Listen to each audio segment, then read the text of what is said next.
Joe, how did you get into this space? Uh, Starting out of high school, basically. I turned 18 in January. I started at a beef packing plant in maintenance, and I've kind of continued from there.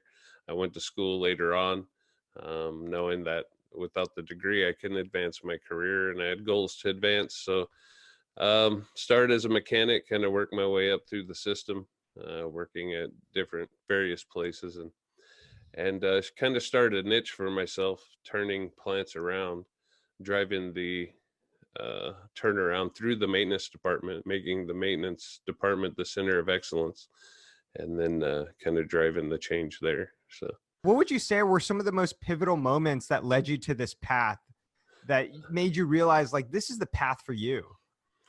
um, probably having a mentor.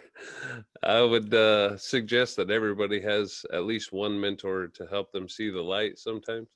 I was very good at being a reactive maintenance manager.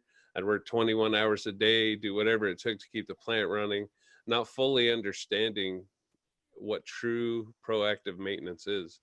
And I had this mentor pull me aside and basically wake me up to the fact that everything that I was doing was wrong and that I needed to understand the right way of doing things. So I would say at that moment, it woke me up to especially accelerate my growth as to where I am today. So yeah. That's awesome. And how did you find this mentor? Where did they come from? He was doing a CMMS implementation for one of our facilities. Uh, but that was just one of his pieces of his firm. But I guess he saw something in me and kind of took me under his wing, and I'm very appreciative of that. And I talk to him this day. I mean, it's been great. I always have somebody there I can talk to if I run into anything or have any questions.